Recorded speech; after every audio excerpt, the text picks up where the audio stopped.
Mama gunting rambut dia tadi. Tadi tu ada salon. Sebab salon tu murah. Kau fikir tak gunting rambut? Tak, itu kawan nanti masa sekolah. Oh. Sebab tu sanggup jalan. Sekolah SMP dekat sini. Sama dengan dia. Oh, okey. Mama orang sini. Abidi. Saya pun sekolah SMK juga. Ya, SMP.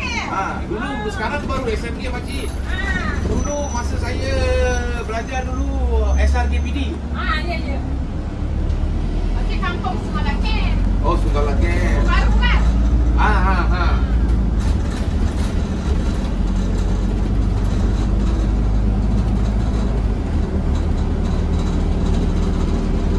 Awak orang sini ke? Memang orang PD. Saya naik Sobetong. Tapi mak adik meninggal. Ah. Bumi kat Sobetong tu macam seram kan nak pergi. Oh. Situ banyak kes samuk. Betul, banyak. Itu kawan kata dia tengok kubur, dia sambut. Lagi satu, tak ada lampu jalan kan malam. Gelap.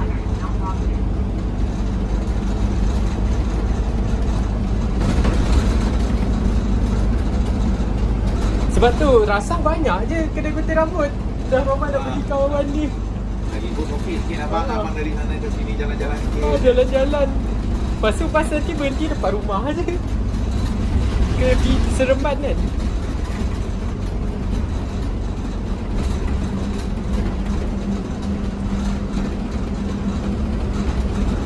Laluan Springfield pun lalu sini kan? Lalu sini juga bang.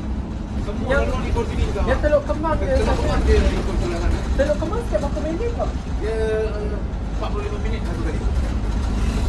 Setiap 45 minit satu bas. Sebab tu pergi pantai kan? Pantai. Saya kena pergi sekali. Itu pun kebetulan saya turun je pas nak gerak saya naik. Tak ada tunggu-tunggu. Last bus tu pukul berapa? Ini Teluk Kemang ke atau mana? Dari Teluk Kemang ke Terminal Bas 9 malam. 9 malam. Kampung gelap. Kampung gelap ni. Singapura ada kampung gelap. Ini apa?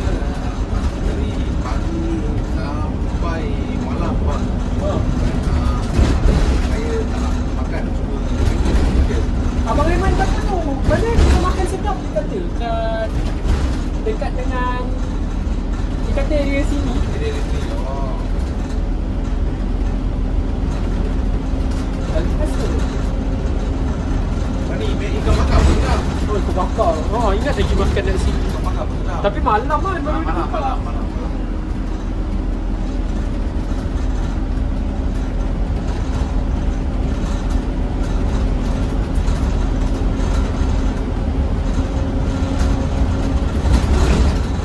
Oh, memang biasa pukul 2 macam ni sunyi je bang. Ni bang, memang